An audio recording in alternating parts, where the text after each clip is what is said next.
नमस्कार, मैं हूं देवांशु। आप देख रहे हैं न्यूज़ 47। बिहार में इस साल चुनाव होने हैं और बिहार में मुख्य रूप से दो गठबंधन है। एक साइड है एनडीए और दूसरी साइड है महागठबंधन। महागठबंधन सीट शेयरिंग के मुद्दे को सुलझाने के लिए लगातार बैठक कर रही है। पहली बैठक जो है वो महागठबंधन की आरजेडी कार्यालय में हुई। दूसरी बैठक जो है वो 24 अप्रैल को सदाकत आश्रम यानी कि बिहार कांग्रेस के मुख्यालय में होगी और तीसरी बैठक जो है वो महाराष्ट्र मंडल में होगी, जो कि वीआईपी पार्टी की तरफ से आयोजित जो है वो की जाएगी। हालांकि अभी ऑफिशियल अनाउंसमेंट तीसरी बैठक को लेकर नहीं किया गया। तो दूसरी साइड चलते हैं अब एनडीए। बेसिकली ये वीडियो जो है वो हम एनडीए के बारे में इस वीडियो में बताएंगे और विस्तार से कि एनडीए में चल क्या रहा है सीट शेयरिंग को लेकर। बीते 3-4 दिनों से हमने देखा कि बिहार लौट रहे हैं चिराग पासवान। पोस्टर भी जो है वो अलग अलग जो लोजपा के नेता हैं उनकी तरफ से जो है वो जारी किया गया और इस तरीके से माहौल बनाया गया उनके नेताओं द्वारा, चाहे बयान के जरिए कहा जाए, चाहे अपने सोशल मीडिया अकाउंट के जरिए कुछ लिखकर या कुछ बोलकर या कुछ पोस्टर साझा कर कर कि चिराग पासवान जो है अब बिहार आना चाहते हैं। चिराग पासवान जो है वो बिहार की राजनीति में सक्रिय होना चाहते हैं। वैसे तो ये बयान के जरिए चिराग पासवान कई दफा कह चुके हैं, लेकिन उनका संदर्भ कभी 2025 नहीं रहा था।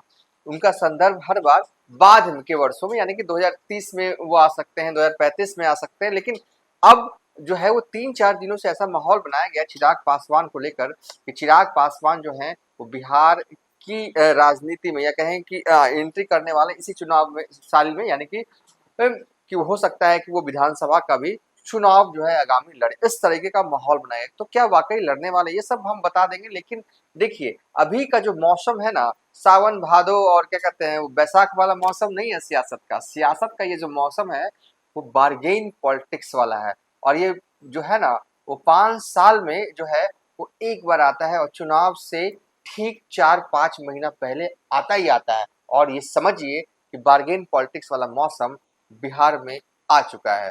दोनों ही गठबंधन में जो है खचाखच पॉलिटिकल पार्टियों की जो है वो भीड़ है। एनडीए में कौन कौन है? अभी एनडीए में मुख्य रूप से बीजेपी है, जेडीयू है, उसके बाद अगर आप कह सकते हैं चिराग पासवान की पार्टी जो है वो लोजपा है, जीतन राम मांझी की पार्टी हम पार्टी है। उसके बाद उपेंद्र कुशवाहा की पार्टी आरएलएम यानी कि राष्ट्रीय लोक मोर्चा जो है वो शामिल है।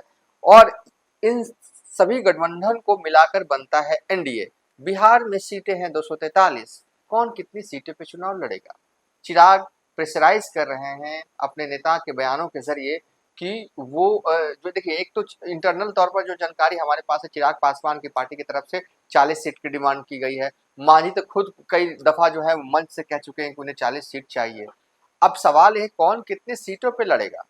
देखिए एक इंटरनल तौर पर हमने कई दफा देखा है कि मांझी और चिराग के बीच में जो है वो सियासी वार तो रहता है। भले ही एक गठबंधन में हो, लेकिन कई मुद्दों को लेकर हमने देखा है कि भिन्नता जो है उन दोनों नेताओं के बीच में है।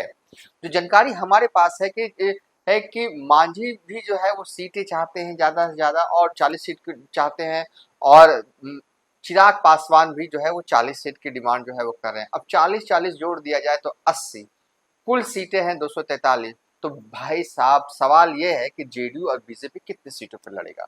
तो अब हमने पूरी तरीके से भूमिका बता दी, करंट सिनेरियो बता दिया। अब आगे होना क्या? देखिए मांझी अपनी तरफ से दावेदारी कर रहे हैं, चिराग पासवान अपने तरफ से दावेदारी कर रहे हैं। जब चिराग पासवान को यह लगा कि वो दावेदारी तो कर रहे हैं लेकिन दावेदारी को सफल बनाना मुमकिन नहीं है, तो एक प्रेशर कार्ड पॉलिटिक्स जो है उनकी तरफ से खेला गया। सीएम वाला पॉलिटिक्स जो है वो खेला गया। खासकर जो है अरुण भारती ने जो हाल में जो बयान दिया वो उसी की तरफ जो है वो पिन करता हुआ नजर आ रहा। तो जीतन राम मांझी की भी मुलाकात जो है अमित शाह से होनी थी, हालांकि नहीं हो पाई। कि इस बीच कल देर शाम जो चिराग पासवान ने बीजेपी के राष्ट्रीय अध्यक्ष जेपी नड्डा से मुलाकात की। मुलाकात के कई मायने हैं। सबसे अहम मायने यह है कि सीट शेयरिंग को लेकर जो लग रहा था चिराग पासवान जो है वो प्रेशर बनाने की कोशिश कर रहे हैं, बार्गेन पॉलिटिक्स कर रहे हैं। कहीं ना कहीं ये मुलाकात इस ओर इशारा करता है कि चिराग पासवान जो है और बीजेपी के बीच में जो है सीट शेयरिंग का मुद्दा जो है वो सुलझने के करीब है। ये तस्वीर जो है इस ओर इशारा कर रहा है। अगर सुलझने के करीब नहीं होता तो ऐसी तस्वीर आ जाती पशुपति पारस और जेपी नड्डा के मिलते हुए, लेकिन ऐसी तस्वीर नहीं आई। अरे उतनी तस्वीर नहीं आती तो कम से कम इतनी तस्वीर आ जाती, दिलीप जायसवाल मिले पशुपति पारस से जाके, ऐसी तस्वीर आती ना, तब समझ में आता कि सीट शेयरिंग का विवाद जो है वो एनडीए में काफी बढ़ गया। लेकिन हाँ, ये चीज देखने को मिल रहा है कि एनडीए जो है पूरी कोशिश कर रही है इंटरनल तौर पर कि सीट शेयरिंग के मुद्दे को सुलझा लिया जाए। अब तो मिलेगा किसको कितना सीटें मिलेगा, देखिए जो लमसम जो जानकारी हमारे पास है, जो सूत्रों के हवाले से खबर है, और जो हर लोग जो है जो कि जिन्हें बिहार की सियासत से रुचि है, जिन्हें वास्ता है, वो जानते हैं कि एनडीए में जब भी सीट शेयरिंग होगा तो जो इसी के आसपास बैठेगा। देखिए बीजेपी और जेडीयू जो है वो 105 सीटों पर जो है वो चुनाव जो है वो लड़ेगी। 105 मिलकर होता है 210। बिहार में सीटें हैं 243, बचती हैं 34 सीटें, और इन्हीं 34 सीटों में डिस्ट्रीब्यूट होना है उपेंद्र कुशवाहा की पार्टी के साथ, चिराग पासवान की पार्टी के साथ, और होना है मांझी की पार्टी के साथ। जो लग रहा है कि आरएलएम यानी कि उपेंद्र कुशवाहा की पार्टी है, उन्हें 5 सीटें जो है वो मिल सकती हैं, मांझी की पार्टी को 7 सीटें मिल सकती हैं, और बचता है फिर अगर आप देखें तो 22 सीट। तो चिराग पासवान के लिए अभी के हिसाब से लग रहा है कि 22 सीटें जो है वो दी जाएंगी। लेकिन दिक्कत यह है कि अगर इस तरीके का होगा तो मांझी जी नाराज हो सकते हैं। मांझी जी कह सकते हैं चिराग पासवान का इतना बड़ा कद, इतनी बड़ी सीटें, उन्हें 7 सीटें। लेकिन तथ्य और सच्चाई यही है कि बीते जो विधानसभा चुनाव था 2020, उसमें भी मांझी की पार्टी ने 7 सीटों पर चुनाव लड़ा था, और लोकसभा की भी बात करें तो मांझी की पार्टी ने सिर्फ 1 लोकसभा सीटों पर चुनाव लड़ा था। तो इस लिहाज से 7 से ज्यादा जो है वो लग नहीं रहा कि उन्हें मिलेगा।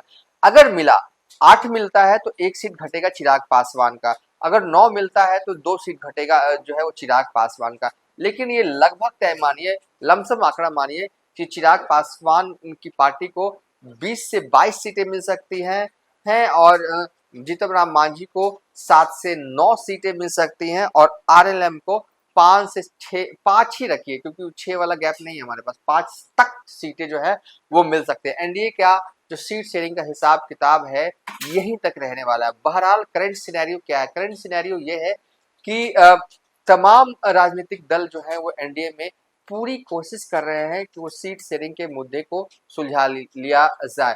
चिराग पासवान की तरफ से जो है वो बार्गेन पॉलिटिक्स भी की गई, अरुण भारती की तरफ से तीखी बयानबाजी भी हुई, जिस तरीके से कहा गया कि चिराग पासवान बिहार रिटर्न हो सकते थे। लेकिन एक जानकारी जो हमारे पास है सूत्रों के हवाले से ये कि लगभग ये तय है कि 20 से 22 सीटें मिलेगी चिराग पासवान को। तो चिराग पासवान ने अपनी तरफ से कहा है कि ठीक है हम कम सीटों पर भी चुनाव लड़ेंगे, लेकिन अगर चुनाव के बाद एनडीए की सरकार बनती है तो एक डिप्टी सीएम उनकी पार्टी से भी हो।